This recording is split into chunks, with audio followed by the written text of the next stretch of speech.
You're listening to Scheduling Sin with me, Snowmill. The funny thing about it is you are more likely to do that for free than you are for $100. Like that's I hate that that's true. I think like Well, hello, Mrs. Snow. Hello, Mr. Snow. How are you? I'm doing well, thank you. How are you? I'm really good. It's a Thursday afternoon. Yeah. I'm just relaxing. Yeah, I'm just chilling like a villain. It's been a good day. It has been. Sun's out, it's sunny, and we're just kind of hanging out and getting stuff done around the house, and I'm pretty much avoiding work. I'm a great work from home person. Well, we've got a threesome planned for about an hour and a half from now. Oh, well, yeah, I guess there's that too. There's that too. Yeah, I guess I was more referring to what a terrible employee I was, but not only am I avoiding work and recording a podcast, I'm also going to get a good dicking, so that's cool. That's a Thursday right there. That's a Thursday. Well, we thought we would start today's show off with this might be our new thing. I don't know. We get some of the best approaches from single males On apps, yeah. on apps and websites and stuff, and we just want to share some of these with you, so that if you also are getting ridiculous approaches from guys, you don't feel so alone. Right, yeah, absolutely. But just to clarify here, so on all of the apps that we're on, we're a couple. Like I'm not going as like a single female, or you're not a single male. Right. And it's very clear that we are together, and we do this together kind of thing. Right. And so now, that said, though, almost all of the single males that approach us, I think, wish that I didn't exist. I don't know, based on some of our recent approaches that we're going to talk about. I don't know if that's true. Okay, so the first one, no previous conversation. And that's pretty much all of them. They're that's just all like, of them. That's all out of them. of the blue. No, hey, how you doing? Happy Thursday. Yeah. Nothing. There's no hi, I'm Chad. Why is he's not I like Chad. long walks on the beach. Right. There's I'm a none of that. Scorpio. Yeah, sure. The first one, $300. $300. That's it. You got a little money sign and a 300. Yeah. There wasn't a question mark. No. It was just $300. $300. No. And so part of me is like, are you offering? Are you asking for $300? Like, I don't know. I take that as offering. Okay, but then you engaged with this one, didn't you? Didn't you say $300 like question mark, or to do what, or? I can't remember. Okay. I honestly can't remember whether there's so many of them. I can't remember if I engaged with this one or not. Would it have been different if there was a question mark?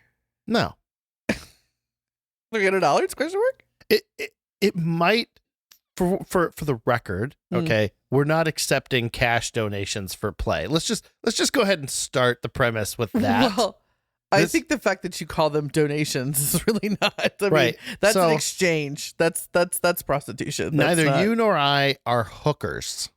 No, not today. Now that said, Now, that being said, I am kind of willing to be a hooker a little bit. Like, I'm just Mr. saying, Snow is willing to be a hooker, everybody. There you go. I'm just saying, throw the money at him. $1 bill, y'all. I'm just saying I'm a little bit more financially flexible, I think, maybe, than you are. But do you want to be more of a whore? Do you want to get paid? Who doesn't want to get paid? Yeah, okay, but you don't find that to be a little creepy? No, I don't care at all. It really depends. It depends a lot on what I'm being asked to do or to receive. Okay. And this actually dovetails into our next one, so I'm just going to go and loop these ones together. Yeah. The next one was, can I pay $100 to jack off to you? Meaning you. Meaning me. Yeah. Now, so then my question would be, is to do what? Okay, so this one I did explore. Yeah, because of course you would. Why wouldn't you? For scientific purposes. Not only are you wanting to be a hooker, but I guess your fantasy is for me to be a hooker. No. And to watch me be a hooker. You have a... I'm not going to lie. I don't really hate that, like, as a fantasy. But, like, okay. So I asked him, I'm like, well, first of all, hello. This is never going to happen, right? But I got to know now. So what is the situation? Yeah. And what he wanted for me. What he wanted, first of all, he lives in a town that's probably 40 minutes away from us, or maybe an hour. Okay. He wanted to come over to our house, pay you $100, sit in the chair, like in a chair in our, like, I guess in the bedroom. while you sort of stood naked, leaning on the corner of the bed and just like kind of posing and talking dirty for him while he jerks off. I mean, no. I think this is the thing. This is, when you told me about this, I said I think the sad part about this is I would probably do that if we were engaged in some type of play. Like, I would willingly do that. The funny thing about it is you are more likely to do that for free than you are for $100. Like, that's...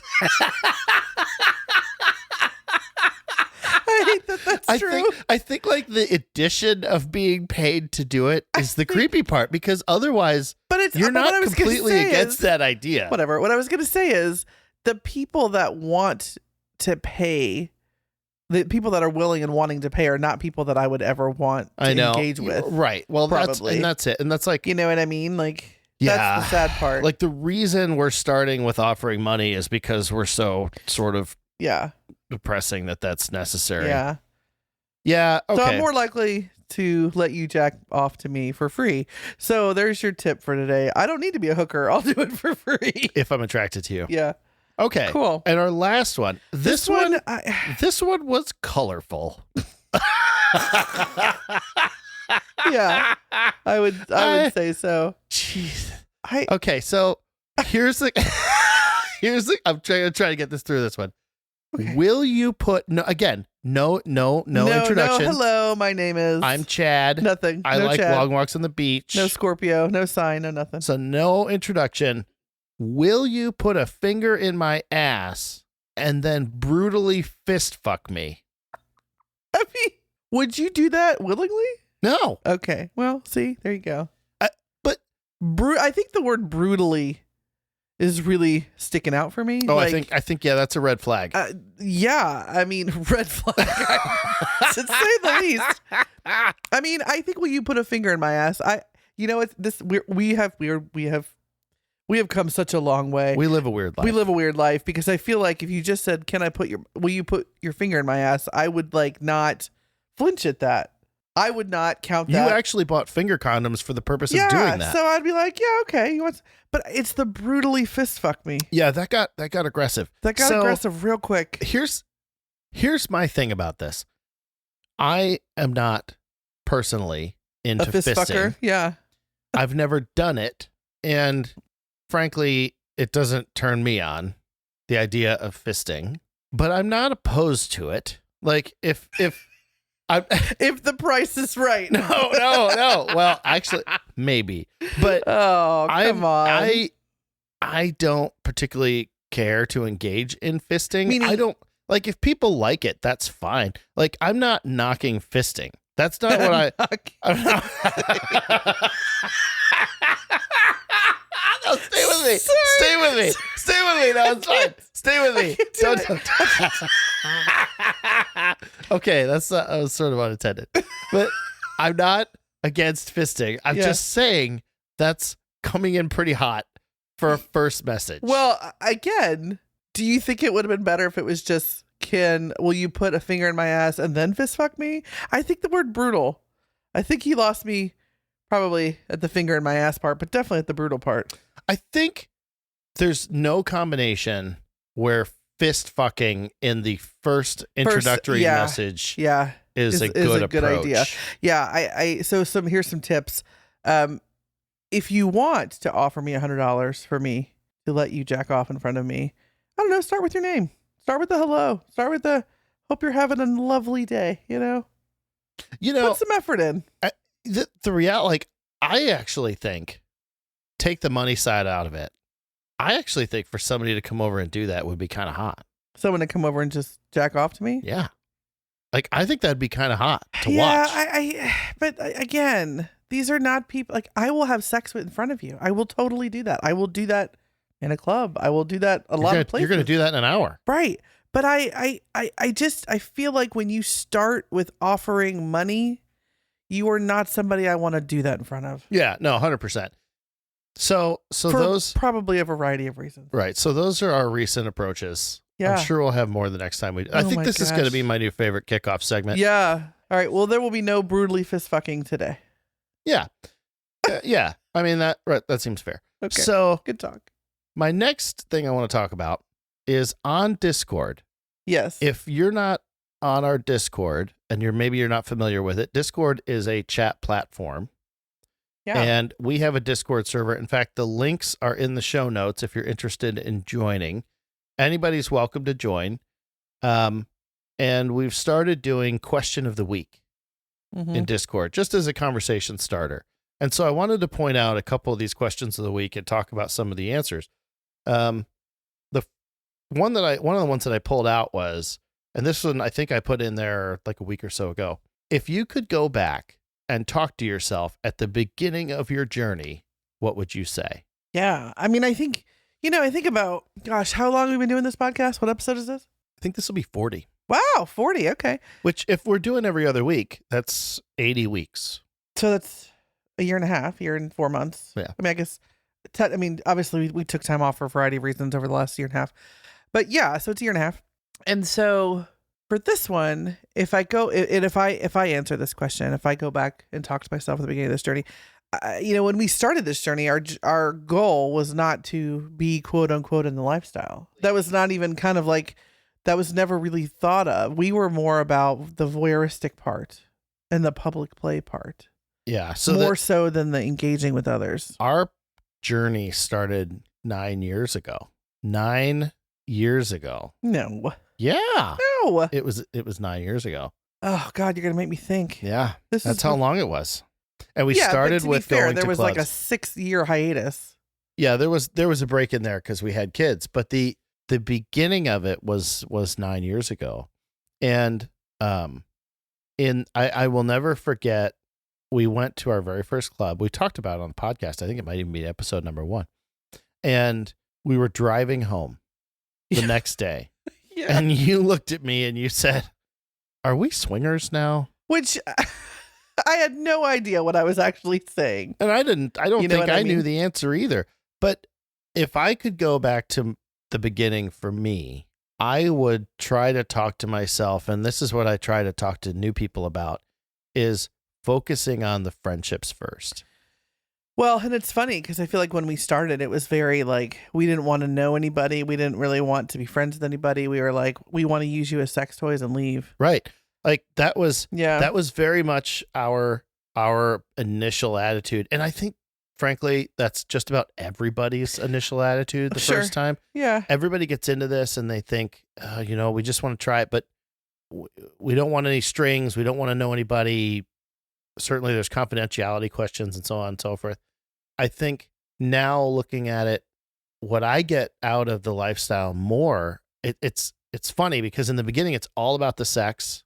Yes. And you really don't want the relationships. Right. And now where we're at, I am more about the relationships and I care far less about the sex. Yeah. Yeah. Well, I mean, so I think, when you talk about like, what would you say to yourself at the beginning? I think it's just keeping an open mind. It's, never say never. And just kind of keep an open mind and don't judge yourself if you want to do something that you didn't necessarily think you'd wanted to do initially. Yeah. All those things when we first started, the other couple, Misty and Lee, that we have had on the show and that we've talked to, one of the things she said about the beginning of their process was we had, quote, all the rules. Right. And I know what she means by that because we did too. Right. It was very much everything we do will always be together. Mm-hmm.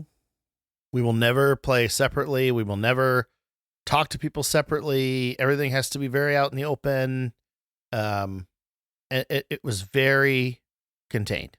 And those rules that back in the beginning that I thought were kind of hard and fast, we have let go of a number of those rules. Yeah. Now. I agree with that. Yeah. Well, and I wonder how much of it is like, you don't know what you don't know, right? Oh, you don't know until is. you experience certain things or you want to do certain things, but you also don't know how you're going to feel about it or not feel about something until like you kind of explore or kind of have an experience.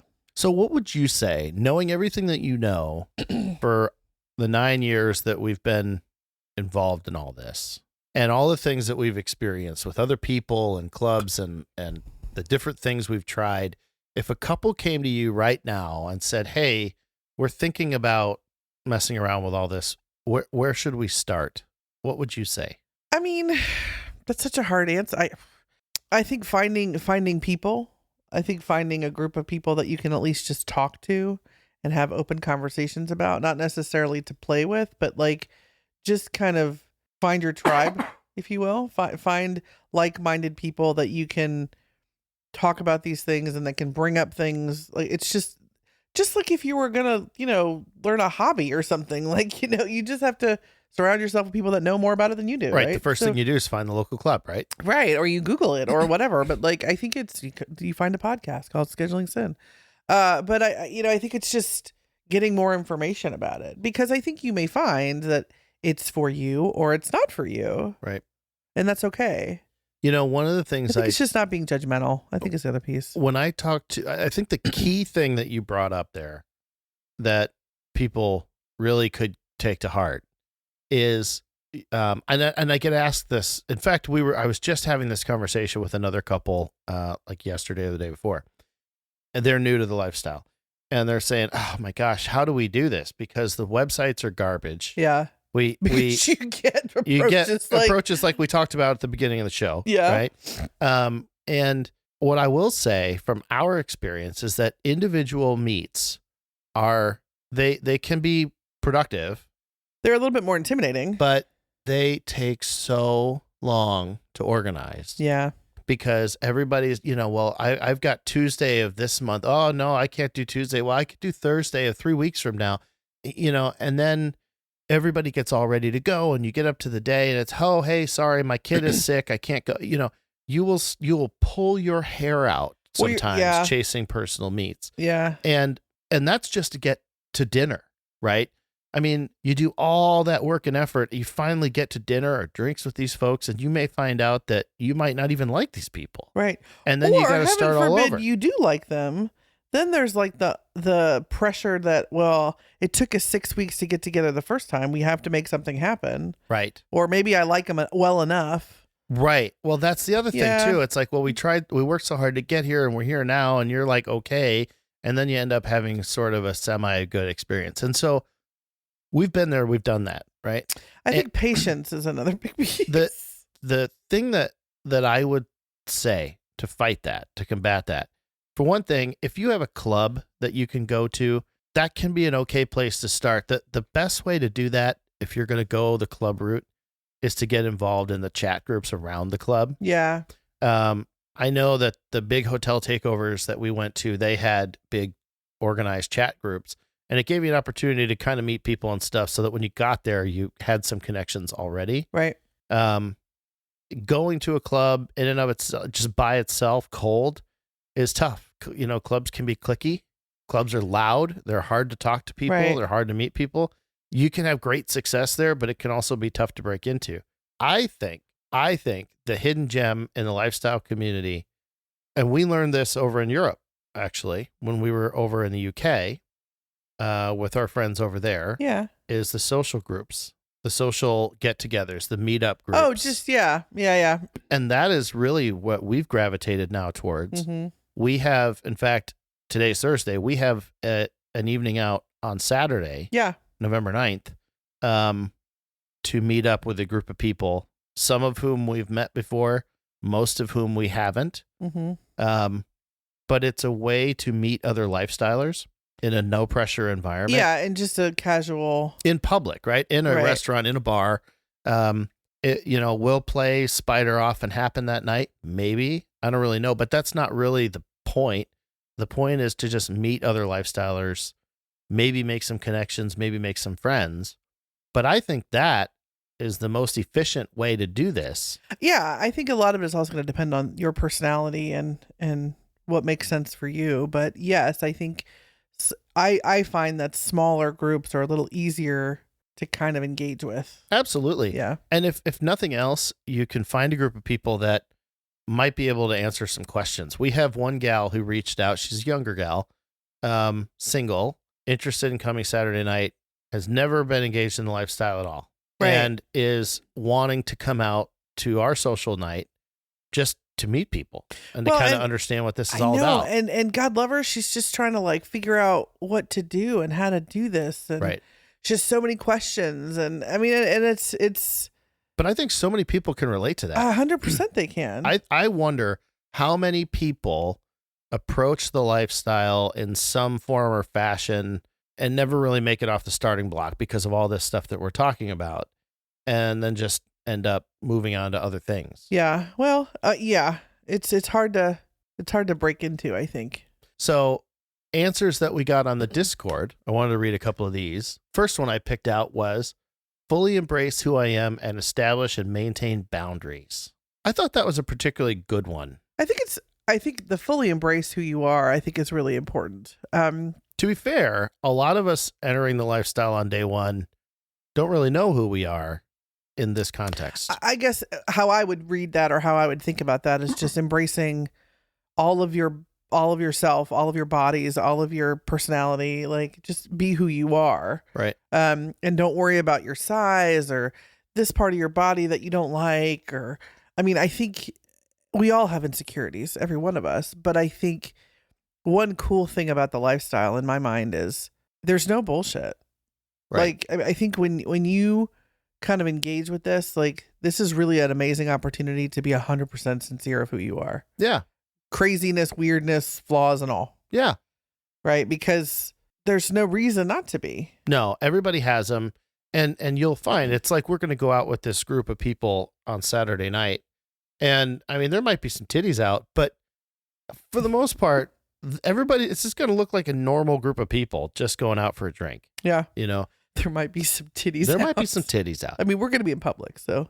Yeah, but there's still maybe, I mean, not all the, Not nips. I'm not saying out like you had them out at Snowball. I'm just talking about, available. Did I have my tits out of Snowball? Oh, they came out. All right, fine. Okay, so the other one, and I just thought this was funny, was fluids are important. While we wait, we hydrate. While we wait, we hydrate. Yeah, I think fluids are important. I see. When I first saw that, I thought she was talking about like lube. I think it's fair. I think all of the fluids are important. Yeah. Okay. So the next question, and there's only two. This is the second question I popped out on Discord.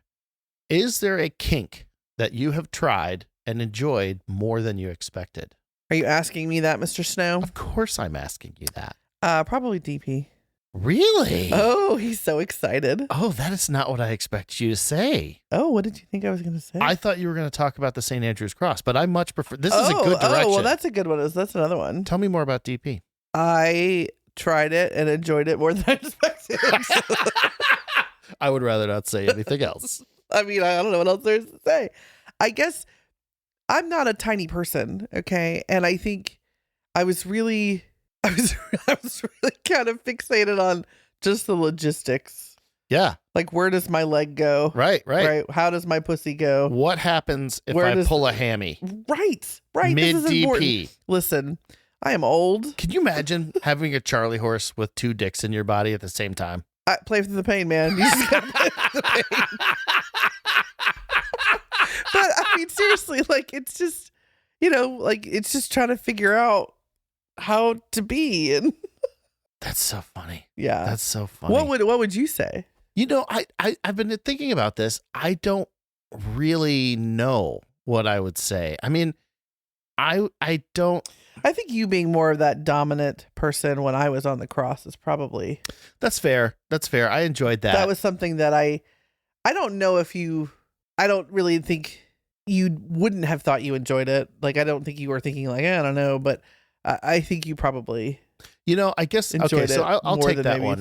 That was the way I think I would describe that is experimenting a little bit with power dynamics. Yeah. And okay, so I'll give you that. But I wanted to read a couple of our answers on the Discord because they were really pretty funny. So here's the first one. I was never a fan of a spanking on my ass during play, but of late it has been quite exciting. Not the kind that burns for days, but the kind that makes you remember and giggle after. Of course, talk to me about it before you do it. Still learning what I can handle when it comes to that, but I do enjoy a nice spanking during play, as long as it is balanced between both cheeks. I mean, the whole balance in both cheeks things makes a lot of sense. I mean, that seems fair. Yeah, I agree. The next one is having your gal put a finger in your butthole while giving you a blowjob. Surprising, but not bad. However, if she starts going to try milking the prostate without warning, there may be some issues. I think the lesson in this comment is that this is my public service announcement for the day. Okay. Don't stick your finger in people's buttholes without telling them about it first. I mean, that seems fair. I mean, at least like give me some clue. Like it doesn't have to be verbal. Like you can kind of like, you can kind of give me the message. Just give me a little rim. Right. Go around the rim. You can give me the little, just the tip. Just the tip. Just the tip. You know, I'd be like, oh, okay. Do you think you could just, I mean, I don't know. Like, I feel like there are certain places that you could not stick your finger without me kind of having some preparation for. Okay. As no, I'm going to tell you this. As a man of age, okay, I've had a prostate exam. Yeah. And I'm telling you what, the doctor is not romantic about it. Well, yeah, but he's lubed up. I mean, yeah. So I feel like me having lube would be a precursor to me sticking my finger in your ass. You're telling me that if you come around with a strawberry-sized dollop of lube on your finger, I should know that that's what's coming? Yes. I mean, yes. That seems fair. But you know what I'm saying? But I'm saying like dry, like no lube. Oh God, you can't. Like I feel like that would be not like. But that's just common sense. Like you can't. That's just common sense, right? Can't raw dog it. Right? Can you imagine? Oh my God. Okay, we're moving on. So, I mean, like for pussies, like juice sometimes, drips down. So there's at least there's some. Yeah, but even with a pussy, like you need to kind of like work your way in a little bit. Like I love that your fingers are moving right now. Like you kind of have to your finger isn't instantly slippery, right? So you kind of have to like work it around a little bit. This is why we need a video podcast, because you totally just did the rimming of my vag with your fingers. Yeah, a little circle. So one crazy kink that I enjoyed more than I thought I would, having sex in front of other people. I'm not overly confident in my prowess. I don't think I'm extremely good looking, and my body type isn't exactly what most people are fantasizing about, but I really enjoy knowing other people are watching me. The thought that they might be turned on watching me turns me on even more. I never thought I'd have the confidence to do something like that, let alone enjoy it. Yeah. It is hot to have sex in front of other people. It is. It is. Like, I enjoy watching other people have sex. Yeah. But there is something about putting on a show. Yeah. Because I feel like I can tend to be more performative if I know people are watching. You 100% are. Oh, I just got called the fuck out. But it's hot though. So this comment came from a male listener on our Discord. And I pulled this one out because I was just so damn proud of it. Yeah. Frankly. Because this comment that he made is exactly what I think the lifestyle can be for people. Right. I mean, I think we all have insecurities about our bodies and things like that. But I think I will say what I have gained from this entire experience and journey is just the sexual liberation, like the feeling amazingly confident and open and free with all of the parts of my body. Exactly. And his comment here about, I don't feel I'm extremely good looking. My body type isn't exactly what most people are fantasizing about. I think more people than not can relate to those feelings. And how freaking cool is it that this lifestyle enables people who feel that way on a daily basis enjoy getting past it? Yeah. Like, well, how and then cool enjoy is the that? experience. Yeah, absolutely. So anyway, if you would like to participate in some of our questions of the week, you have to join our Discord. The links are in the show notes to join the Discord. Now, the last thing I have for you. So excited. Well, the last thing I have for you happens after we turn the microphones off. Oh, well, damn. But the last thing I have for you for this is I want to talk about an article I found. Mm-hmm. It's by Beth Elwood. It came out August 19th of 22. Oh, so it's not. Well, it's 2 years old, but I mean the I think the information is kind of timeless, right? Comes from the Sci Post. The headline is, Study suggests threesomes tend to be positive experiences, especially when shared with a romantic partner. Obviously, that got my attention, and it seems appropriate for the plan for today. So I'm going to read part of this, and we'll kind of get through it. Threesomes appear to be gaining in popularity, and a study published in Archives of Sexual Behavior suggests that these arrangements are generally positive experiences for participants. The findings suggest that threesomes are particularly enjoyable for men versus women and for couples in committed relationships versus casual partners. Okay. I mean, like, casual part me, like if I was just dating somebody, or like I just randomly picked up two people.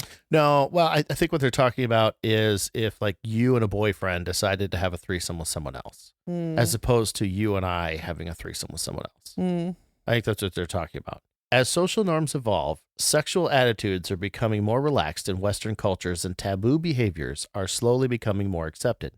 Among these behaviors are group sex arrangements. Group sex arrangements. I know. I was like, gosh. For example, mixed sex threesomes seem to be rising in popularity. These arrangements involve sexual activity between three people at the same time and include participants of more than one sex. Study author Ashley E. Thompson and her team note that surprisingly little is known about the outcomes of threesomes. Do participants tend to enjoy or regret these experiences? I mean, I think that's a loaded question, right? Like we've had threesomes that we've enjoyed, and we've had some that weren't as good. I don't know if I would use the word regret. Yeah, we haven't had one of those yet. Let's keep reading. But I think we also probably do a lot more on the front end than maybe some others. My previous work on this topic has revealed that threesomes may be an ideal way for folks to explore their sexuality as well as alternatives to traditional monogamy in a stigma-reduced environment as compared to other consensually non-monogamous behaviors, i.e. swinging. In fact, previous work by Dr. Ryan Scotes reveals that couples who engage in threesomes perceive their participation as a means by which to not only maintain monogamy, but to enhance it. Thus, I'm interested in exploring additional benefits associated with threesomes. And I thought that was a particularly cool statement. Say that again. Okay, so I'm going to read this again. Dr. Ryan Scotes reveals that couples who engage in threesomes perceive their participation as a means by which to not only maintain monogamy, but to enhance it. So when you say to maintain monogamy, like obviously it's a we thing, not a you thing, right? So we're engaging in this experience together, right? Right. When you say enhance it, I guess I'm curious as to what that means. Well, here's what I think they're getting at with that. And I kind of, at least I think I understand what he's saying. So if you and I are doing things, we're exploring things sexually, particularly other people together, right? That inherently is going to make our sex life less boring. Sure. Right? Yeah. Because we're going to be experiencing new things. We're going to be experiencing potentially new people, right? And so we're both going to be more sexually satisfied, or at least hopefully so. That's kind of the point, right? And because we're both more sexually satisfied, we're going to be happier in general and happier with each other. Right. But I also, yes, I agree. But I also think in my mind, how it enhances it is now we have something that we can talk about together. Exactly. That's right? where reclaiming comes in. Well, right. I think, now we can, when you and I are together, we can kind of relive these experiences. And then that kind of makes us more, I don't know, monogamous. I don't know if that's the right word, but just more connected maybe. Yeah. I wouldn't say it makes us more monogamous. If anything, it makes us more likely to be less monogamous. No, that's not what the article says. I don't know if the doctor got that quite right, but I think. But I think sharing the experience is hotter than doing it individually. Absolutely. At least for us. Absolutely. So what it does, I think, is it creates a certain element of sexual satisfaction, but it also gives us, like you said, something to bond over, right? The researchers conducted a study to explore the outcomes of mixed sex threesomes and to examine variables that might affect these outcomes. They recruited a final sample of 276 heterosexual adults, 217 males, 59 females, who reported at least one threesome experience. Of these participants, 29.6% were married, 23.6% were single, 18.1% were in an open or polyamorous relationship, 14.9% were in a monogamous relationship, 7.2% were dating, and 6.8% choose other for their relationship status. So the monogamous people are like this was like an extra relationship affair. Well, it says 14.9% were in a monogamous relationship. So I take that to mean they were not engaged with any other people until they had this threesome, which is actually a pretty low percentage. Well, yeah, I mean, I guess. In other words, they didn't interview a ton of first-time threesomers. Right. I mean, I think, is there a huge difference between a married couple engaging in this and a committed couple engaging in this? Well, I don't know. I think committed and married for the purposes of this discussion would be the same. Somewhat. Yeah. I think they're pretty much the same. The participants answered a survey about their latest threesome experience. They indicated their relationship with each partner, ergo friend, romantic partner, the sex of each partner, and whether they had achieved an orgasm during the experience. They also rated the extent that the threesome experience met their expectations and the extent that they would likely to repeat the experience with those partners again. The results suggested that respondents had overall positive experiences with threesomes. As far as expectations, the average score was 3.74 on a 5-point scale, suggesting that the experience slightly exceeded expectations. Additionally, most participants said they would be willing to repeat the experience, and 87.7% indicated that they had achieved orgasm. Well, good for them. Good for them.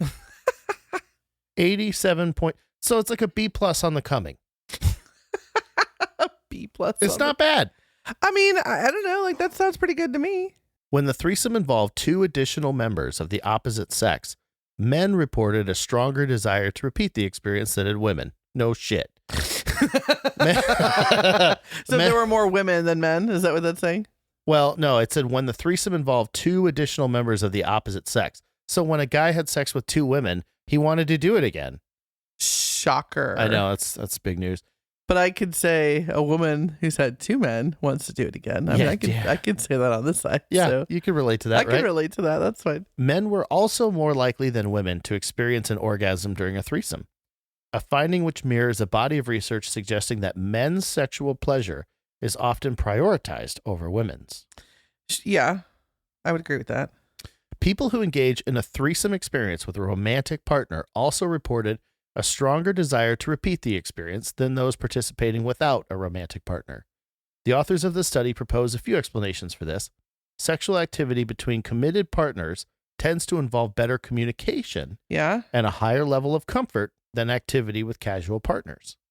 That makes perfect sense. That makes total sense because, like, we can engage in this threesome, right? And if I'm not connecting with them, I'm not, like, it's not as good with them, I still have you. Right. Right. And so I'm still getting what I want. You know what I mean? I'm still getting something out of it. Right. And you're more comfortable with me, so you're more relaxed and you're, you know, and so on than you are with like a boyfriend or somebody. And if they don't like my fat rolls, they can just fucking leave. Well, there you go. That's considered. Just punch them in the face. That's the direct approach. Additionally, there may be an element of bonding and thrill that occurs among couples that engage in threesome experiences together. Bonding and thrill. That sounds like a fun weekend. I love thrilling bondage. Finally, threesomes that include a committed partner might be less likely to violate social norms and less likely to elicit stress and guilt. Yeah.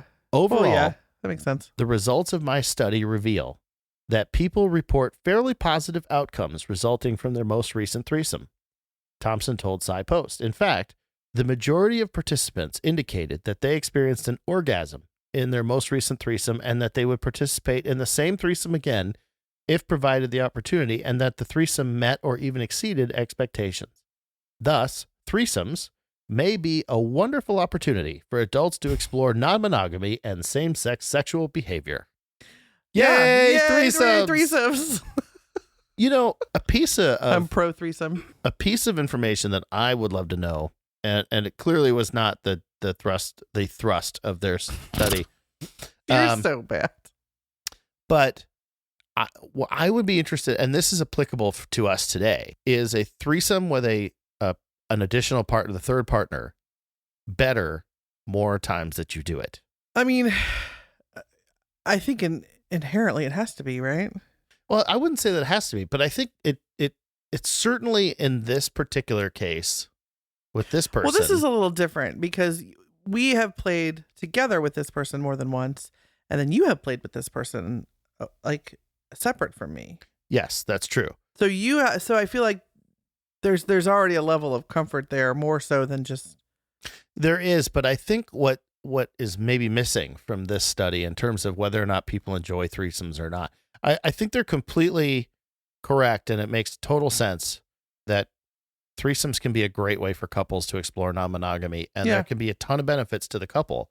Right. But what I think there might be leaving out is that just like a sex with someone that you don't know very well, the first time it happens might not be that great, but it will continue to get better. Well, it doesn't specify whether they've had multiple experiences with the same person. No, that's never talked about. Yeah. It's only the most recent threesome that they discussed Right. in the survey. So I think there's an element to, as just like with sex with any partner, as you get to know each other better, it's only going to get better. Well, yeah, but I think that's true for sexual experiences of any kind, really. Yeah, I think you're right. Yeah. Because, the first time we had sex, do you remember the very, very first time we had sex? It was like on the floor of your apartment. Was it? No, it was in a hotel room. Or was it in the shower? Or was it? I really, you put me on the Or spot was it with there. a box? In a box? I can remember the first time I had your tits in my mouth, but I can't remember the first time. That was like the first night we met. I know. Well, that's more complicated than that. But I don't exactly remember the first time I put it in you. I do remember the first time I straddled your face. When did that happen the first time? You were toying me. When? That was in my apartment. Oh, yeah. Yeah. We've had this conversation. I've always loved you doing that. Yeah, and I had never done that with anybody. So clearly you've just opened up all of my Freaky Leak doors. Thank you. Over the last 18 years we've Let been the flag fly, baby. Yeah, I get it. Well, I don't know. Like, we've been having sex we've done the math, right? Like, we have been having sex for 18 years. Yeah, something like that. Is that right? It's a long time. Fuck. Yeah, okay. And I want it just as bad today as I did 18 years ago. So 18 years. And then like we average, and of course over, years, obviously before kids and before we got married and before, like, I don't know, we were old as fuck. We were fucking like monkeys. We were probably having sex like, I don't know, 3 or 4 times a week. At least. And sometimes for hours. Oh, yeah. And so now we probably average what? Twice a week? Once a week? Well, I mean, yeah, probably once or twice a week. Yeah. There are some weeks where it's like 6 or 8 times, and then there's some weeks where it's 0 times. So it's kind of a complicated average. Yeah. So we talked about like how many times have you and I had sex? Oh my God. Like thousands. Are we in the millions? The tens No, of thousands? we're not in the millions.